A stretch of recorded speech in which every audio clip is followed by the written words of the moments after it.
Hi, it's Dwyer, gamblersadvisory.com, dwyervip.com, on Roku, Dwyer Boxing and Sports News. Remember, the opinion you should follow should be your own. Just consider this video to be a second opinion from a complete stranger online. Let's talk about some events of the last few days. Before I get into it, let me backtrack and talk about some financial news you need to know about.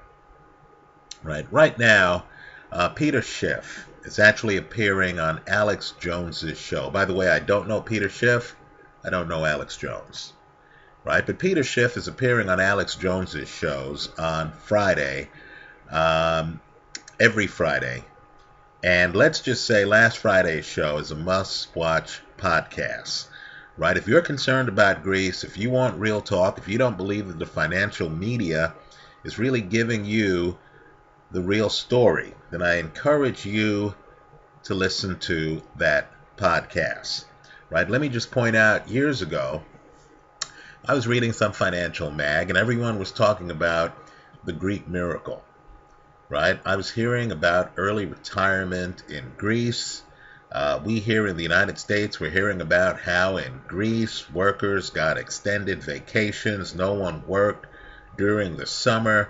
They just seem to have figured out how to handle themselves economically. Now we're finding out the truth. The truth is it was all one big debt bubble. It wasn't real. They were running up credit cards, so to speak, in international markets. Now it's time to pay the piper, and they can't do it.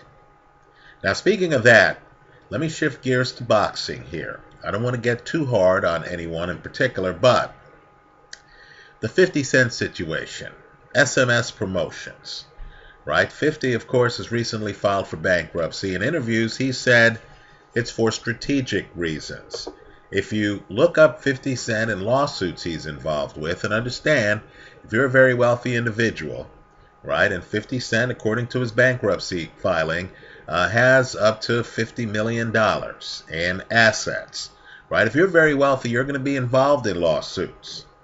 But understand, 50 has been involved in an actual judgment for millions of dollars.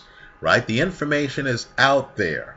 The point I'm making to young fighters is you can't be blinded by the bling. You can't be blinded by the Greek miracle type appearance, the Bentley, the big car, the lyrics about money, about jewelry, You can't be blinded by any of that. Understand, your contract, whatever contract you sign, is only as good as the ability of the other side to pay you. Understand bankruptcy court. In particular, Chapter 7 bankruptcy. Now, 50 filed Chapter 11, which is reorganization. A little bit different. That's where you say, hey, I can't pay my bills. Bankruptcy court, can you help me with these contracts, with my payment tables, when I have to pay these contracts, how much I have to pay, whether I can auction off contracts, That's Chapter 11, You're dealing with the United States Trustee's Office, Chapter 7 is liquidation. Understand, in Chapter 7, creditors holding notes, They literally get those notes wiped out by a debtor who has filed Chapter 7. Now, 50 Cent might be going around saying, look, I have this headphone legal matter. That's a problem. I have this, revenge private video posting situation. That's a problem. I had to file for strategic reasons. That's terrible.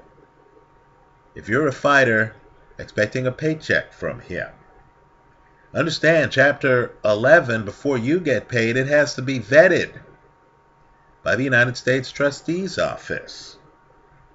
To young guys, there are two words I need to have you remember. They're terms of the trade. It's called due diligence. I don't care how much bling the guy has. I don't care how much cash the guy has. I don't care if you think you know the guy. He's in the newspaper. I saw him on TV. He knows people, right? I'm just telling you, in business at the highest levels, none of that matters. You need to do your own due diligence. You shouldn't be trusting people like me here on social media. You shouldn't be trusting anybody. What you need to do is you need to do Google searches to see if the person you're dealing with has been involved with a prior bankruptcy, right? That means that they had financial problems in the past. They have tried to get rid of some debts. Who knows? Today, that debt might be their debt to you, right? You need to figure out what lawsuits are pending against this individual. They might be financially fat today. When the jury comes back with their decision or the court comes back with their decision, right? Then what? Right? Will the guy be able to pay you? The answer might be no. James Kirkland right now is trying to get out from his SMS promotional contract. Right? I'm just telling you, a lot of people make the mistake of believing the bling, having their eyes fool them, signing contracts that don't have basic provisions that allow them to nullify the contract if the other side files for bankruptcy. Right? That makes the agreement non-assignable. Right? If you don't have those provisions in your agreement, then you aren't doing yourself the best you can. Right? So, 50 saving face, he's going around saying, hey, this is for strategic purposes, etc., etc., etc. Understand the people who have contracts with him have been impacted. Right? That includes people in boxing. Let me shift gears. Okay, let me say this. John David Jackson recently was talking about his fighter, Sergey Kovalev. And he talked about how Sergey Kovalev is willing to fight Andre Ward. And that he feels Sergey Kovalev wins that fight by KO. And he mentioned the fighter. We'll call him America's best opponent. Look up his record. It's spectacular. Right? Maybe not in wins and losses, but in terms of giving fighters problems. He mentioned that Darnell Boone, the guy who, of course, popped Adonis Stevenson's cherry. Right? Stevenson was unbeaten. When he faced Boone, Stevenson lost to Boone. Right? John David Jackson points out that Darnell Boone knocked down Andre Ward. It's a controversial fight. I'm telling you, Darnell Boone to this day believes he won the fight and then got robbed on the scorecards. If you Google the Ward-Darnell Boone fight, it'll actually pop up here on YouTube. You can decide for yourself. Right? What John David Jackson, though, is not telling you, and let me give a shout out to one of the better posters here online, The Boxing Voice. Right? THA Boxing Voice. They did a great job interviewing John David Jackson. They do a great job, period. You want to track that site. Right? But what John David Jackson is not telling you is that the first time Kovalev fought Darnell Boone, right? Kovalev, who was unbeaten, barely survived. Officially, it was a split decision. Think about that. 8-round fight. Right? You've seen Kovalev destroy many men in 3 rounds or less. Darnell Boone goes the distance and convinces one judge he's won the fight. Some people at ringside believed that he should have convinced all 3 judges. The fight was that close. Not all opponents are created equally. One wonders if Darnell Boone's career had just taken a few different turns if he was awarded the Ward fight. if he was awarded the Kovalev fight. One wonders where Darnell Boone would be today. Well, let me say this. People need to understand. There isn't a book out there on how to train fighters that everyone agrees with. Right? We look at certain trainers, and we believe they're elite. But understand, other trainers in the profession don't. Right? No one talks to trainers enough. Some of these trainers believe that other trainers with big reputations didn't earn those reputations. Well, if you Google John David Jackson here online and Virgil Hunter, Andre Ward's trainer, right? Both of these guys are elite trainers, right? Both of these guys have many elite fighters, right? Amir Khan is with Virgil Hunter, right?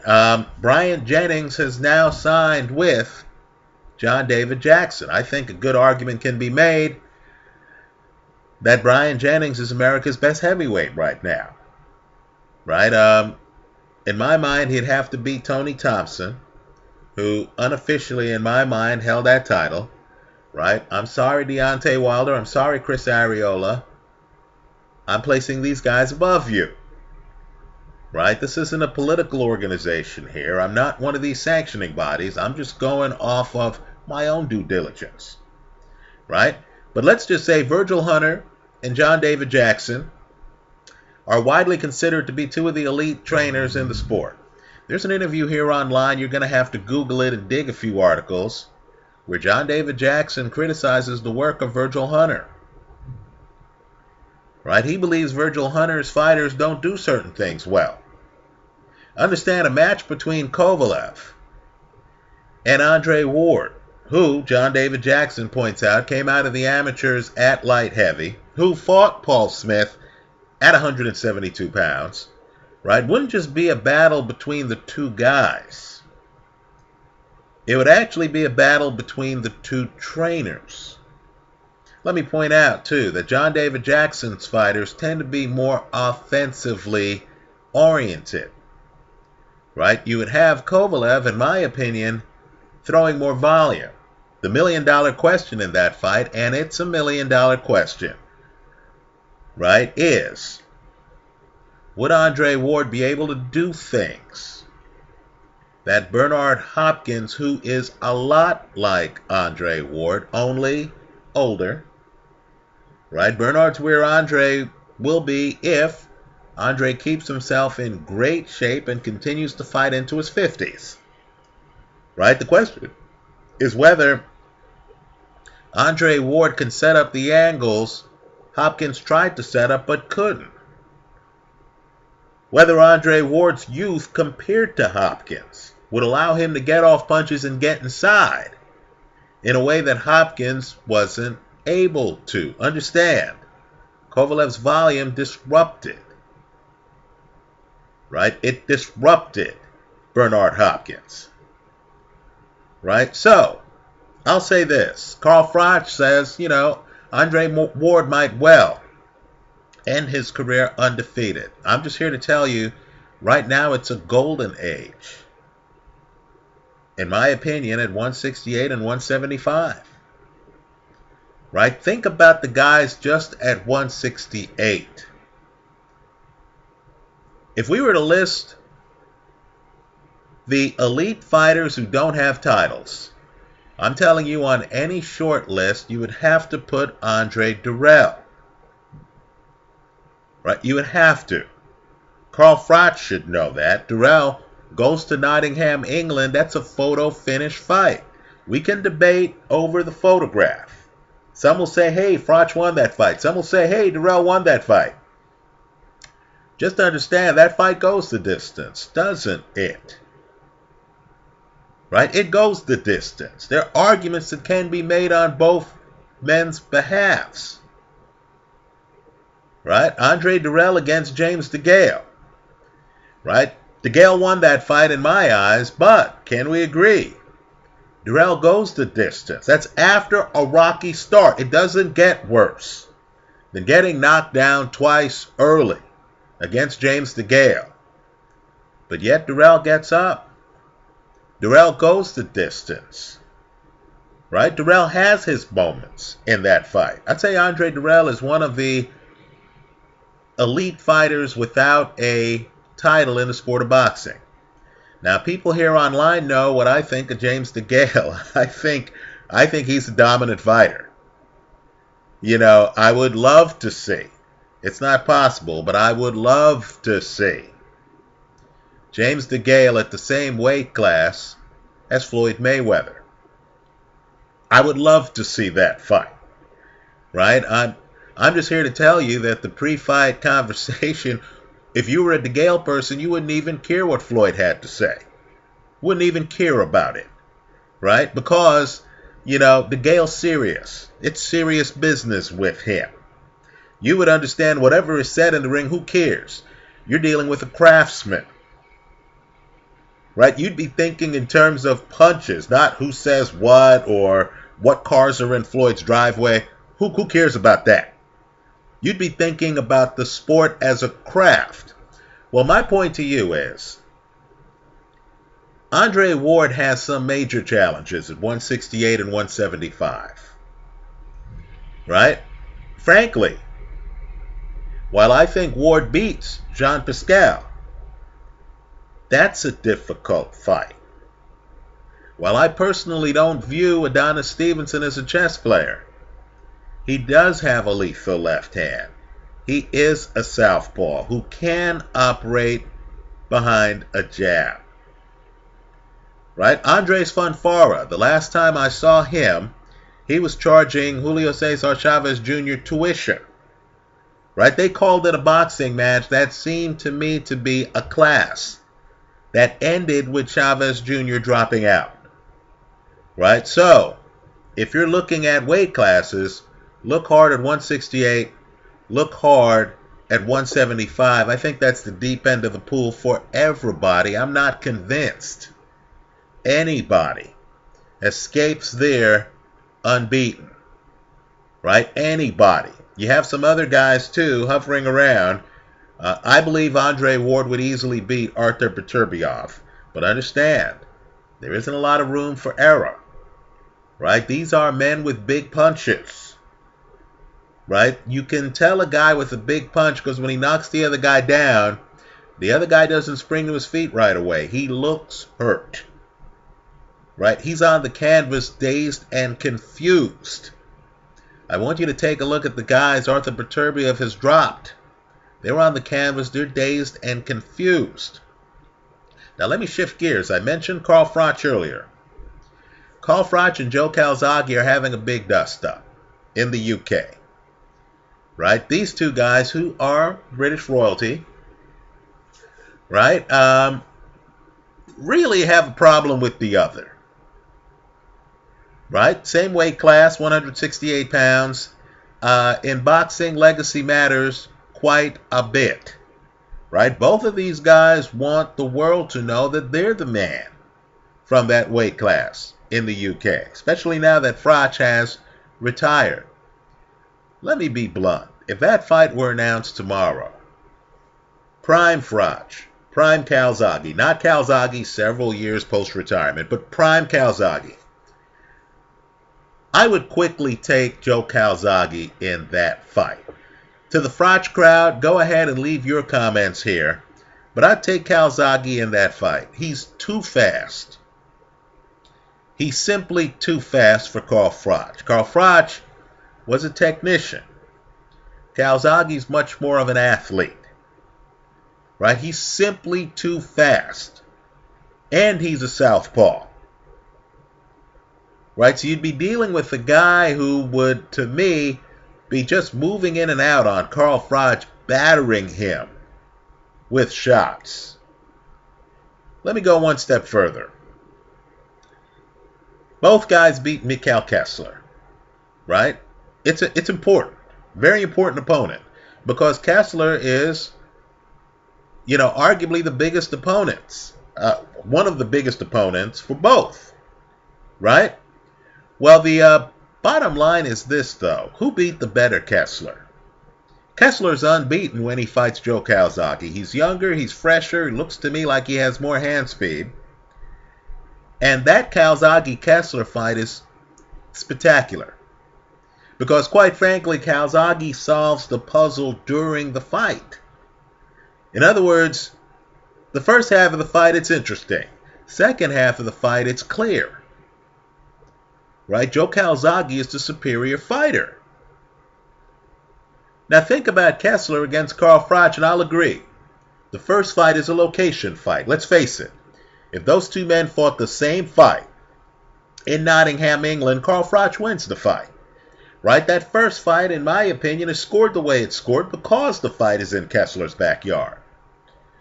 Right? But the Kessler who Froch fights, in my opinion, would lose to the Kessler who fought Joe Calzaghe. Let's go one step up. Right? Has Carl Froch beaten a fighter as good as the Bernard Hopkins who Joe Calzaghe beat in the United States? I know Carl Froch faced Andre Ward. Carl Froch lost that fight. Let me say Calzaghe Andre Ward would be interesting because Andre would want to get inside, as you can imagine. Right? I'll tell you what, Andre would get hit with a hell of a lot of shots, wouldn't he? If Andre switches to southpaw, he'd be southpaw against a southpaw, wouldn't he? Right? Don't sell Joe Calzaghe short. Calzaghe beats Hopkins, much better Hopkins than the Hopkins who's now in his 50s. Right? Much better Hopkins than Bernard is today. Hopkins fights a very good fight. I'll agree the fight is close. But would Hopkins have survived in that fight? And keep in mind, Hopkins is a master at stamina and pacing. Right? He's gone the distance with guys like Jean Pascal. Right? You don't see Hopkins look completely tired late in fights unless it's recently against Kovalev. Hopkins against Joe Calzaghe hits E on his tag. There's a low blow that, in my opinion, isn't even a low blow. Looks like a low brush. Hopkins milks it to get 5 minutes worth of time. In other words, the pacing of the fight was such that Bernard Hopkins is spent against Joe Calzaghe late in that fight. Now, Carl Froch was a warrior. Understand, though, there's a timing problem, right? Carl Froch is fighting the elites of his time. Jermaine Taylor, Arthur Abraham, right? Are you sure that these guys are better than some of the guys who Joe Calzaghe fought? Right? Calzaghe fought Roy Jones Jr. in the United States. Right? Gets off the canvas in that fight. Not hit with a punch, but hit, to me, it looks like with a forearm. Gets off the canvas, comes back, dominates Roy Jones Jr. Dominates him. Right? Calzaghe beats Chris Eubank. Right? Calzaghe beats Sakio Bika. What I want people to do is to go back and look at Calzaghe's record. But whatever you think about their careers and the quality of opposition, you need to ask yourself, style-wise, if these guys fought each other. Has Carl Froch ever been in the ring with a guy with faster hands than Joe Calzaghe? Right? I mean, again, just ask yourself too, Carl Froch's 3 top fights that he won. Right? Where would Bernard Hopkins, the Hopkins who fought Joe Calzaghe, right? Where would Bernard Hopkins fall in those 3? If Mikael Kessler is one of the 3, well, didn't Kessler get his cherry taken by Joe Calzaghe? Let me shift gears to Kell Brook, Brandon Rios. You know what? I'd like to see that fight. Carson Jones against Kell Brook. The first fight gave Kell Brook a lot of problems. Right? Kell Brook, to me, his calling cards are he's blessed with great legs. Right? He can move around the ring. He's a much harder puncher than anyone realizes. Right? He just makes it look easy. He's a much harder puncher. He throws great short punches. He's able to move around the ring, pick his spots, come in, hit you with very hard punches, get out of dodge, uses his legs for defense. Of late, he's also figured out how to clinch you. So he clinches Shawn Porter, refuses to let Shawn Porter get off on the inside. Right? But understand, against Brandon Rios, and I'm not saying Rios necessarily wins the fight. I'm not saying that at all. But Rios would neutralize the foot speed. Right? Because Rios would be hunting him down. Right? Kell Brook's surprised. Kell Brook's a guy who's constantly improving. He surprised Shawn Porter with the grabbing, the ability to clinch. Right? Brandon Rios wouldn't be surprised because now he has the benefit of the Shawn Porter film. Also, keep in mind, too, Brandon Rios can take a punch. Right? He's a guy who's been in rough and tumble affairs. He can take punches. So if he's coming forward on Kell Brook and Kell Brook lands some shots on him, do you think that's going to stop Brandon Rios? Brandon Rios went 12 rounds with Manny Pacquiao. Right? Now, I heard the negotiations for the Rios-Kell Brook fight are falling apart. Let's hope they don't fall apart. Because Kell Brook, to me, is rapidly becoming one of the more dominant champions in boxing.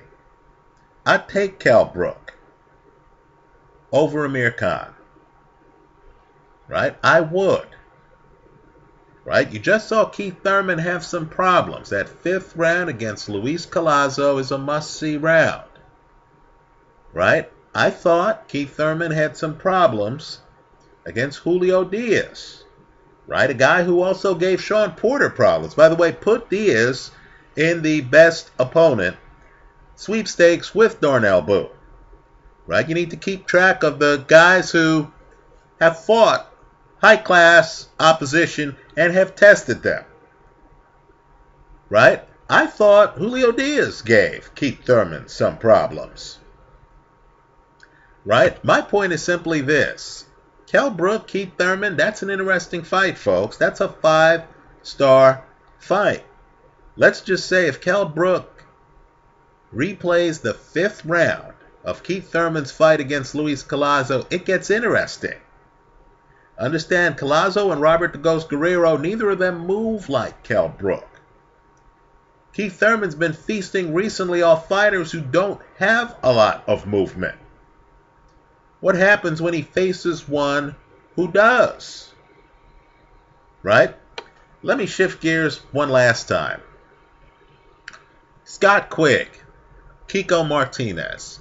I think this fight is an opportunity for gamblers. Understand, Scott Quigg almost has to fight Kiko Martinez. Right? Because his adversary, his real opponent, Carl Frampton, has beaten Kiko Martinez twice. So when you see a fight like this, understand it's not so much that Scott Quigg has looked at the film and says, man, my style fits this guy's style like a glove. I should be able to do plan A, plan B, and plan C. I should be able to beat him. My strengths match up with his weaknesses. Right? This fight should go my way. No, this isn't that fight. This is a different fight. This is a fight where the press keeps saying to Scott Quigg, hey man, you know, you're not fighting Frampton. I understand both guys claim they want to fight each other, whatever. You haven't fought Frampton. Frampton's unbeaten, right? Frampton's in your backyard, and Frampton has beaten these guys, right? You have draws. Frampton's beaten everybody. Frampton's beaten these guys. Can you beat these guys? You know the way it is. Scott Quigg's out with his family. Some reporter pops out with a mic. Hey, what do you think about Frampton against Kiko Martinez? Right? Scott Quigg is holding tomatoes or whatever. He's, at the supermarket. He's like, hey, yeah, he looked good. He looked good. And then the reporter's like, hey, could you beat Kiko Martinez? You know the way it is. Scott Quigg's manager and people like that are saying, hey, man, the other guy has beaten these people. Can you beat these people? Right? So Scott Quigg is taking this fight. Here's the problem. People need to be clear on this. Only one man has beaten Kiko Martinez in the last 5 years. That is Carl Frampton. Understand, Frampton has me baffled. I look at Frampton's films, I can't quite figure out what the guy's doing with his feet. I just can't. He's that knuckleball pitcher, isn't he? Frampton's what Malcolm Gladwell calls an outlier. You see him, there's no denying that what he does works. But you just don't know how it works. That's the kind of thing that's going to throw off technicians like Kiko Martinez. Martinez is in the ring, he's like, man, what the hell is this guy doing? Meanwhile, of course, big punches are coming back. Right? It's boxing. It's a shootout. So you're in a shootout, you see the guy holding his gun funny, you're like, what the hell is he doing? Unfortunately, the bullets are coming at you. Now, Scott Quigg isn't unorthodox like Carl Frampton, is he? Kiko, who has been in the ring with world-class competition and who's beaten very good tall fighters, right? Mathabula, for example, who gave Nonito Donaire all he could handle. Kiko Martinez beat him. Right? Martinez is the kind of guy who likes fighting taller guys. Understand, Frampton was his height. Right? Now he's fighting a taller guy in Scott Quigg. Kiko likes that because it gives him a Joe Frazier dynamic. Understand, height works both ways. Right? The taller guy doesn't always have the advantage. If you're a shorter guy and you're aggressive and you can get inside on him, you can hide your body. Kiko Martinez knows that if he bends, he's not going to get hit with the body shots Rendell Monroe got hit with by Scott Quigg. He knows he can hide his body. Kiko Martinez right now is a 3-1 underdog. I like him to win the fight. The bet I'm recommending is, and I know the fight's in Quigg's backyard. I know Quigg can punch. The bet I'm recommending, I know Quigg's a great athlete. The question for me is whether Quigg is a great fighter. Right? This isn't a decathlon. This is actually a boxing match. The bet I'm recommending is Kiko Martinez, the underdog, the big underdog, to win the fight. Hedged with Quigg by KO. Right? Quigg's a guy with a big enough punch where if he catches anybody, they'll go. But I'm expecting Quigg to be on his back foot in this fight. Against a fighter who's excellent on his front foot and who throws combinations. Right? I believe the secret sauce to Frampton's game is the fact that he's unorthodox. I don't believe you can look at the film of an unorthodox guy and use that as the blueprint. It's like me trying to have a hitch in my windup because I see that's working for Clayton Kershaw in baseball. Hey, he's an outlier. It works for him. No doubt it works. But who else is going to be able to duplicate that? That's like trying to duplicate James DeGale, right? And his awkward jab and his awkward style.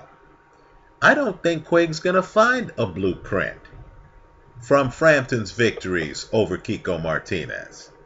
I don't think Quigg is the same fighter backing up that he is coming forward. I find Quigg to be a great athlete who's a bit mechanical. Uses his legs for defense and moves straight backwards.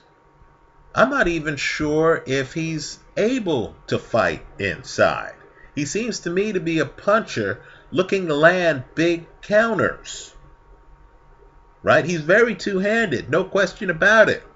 The question is if a shorter guy coming in lower with volume who works the body and the head in the same combination, right? And who's more of a natural fighter.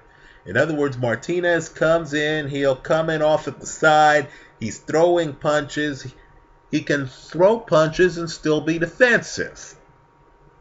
Right? The question is whether Quigg's remotely prepared to handle that kind of fighter.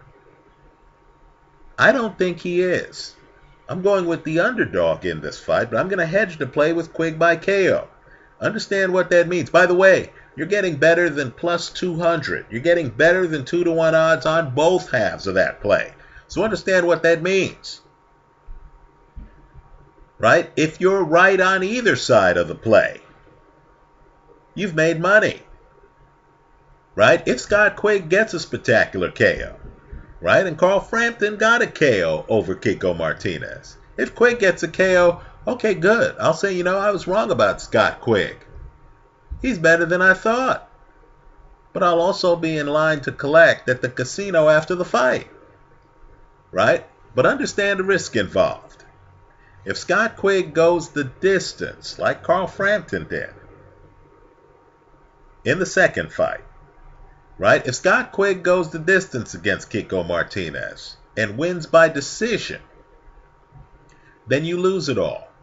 Understand this is gambling. There is big risk involved. That's how I see it. Let me hear from you. Leave your comments for me here online about anything I've talked about, right? 50 cents, BK, due diligence, the economy if you want to, Peter Schiff, Alex Jones, Greece, Darnell Boone, Andre Ward, Sergey Kovalev, Virgil Hunter, John David Jackson, Scott Quigg, Kiko Martinez. Just leave your comments on whatever you'd like here in the comment section to this video. Let's talk boxing. Thanks for stopping by.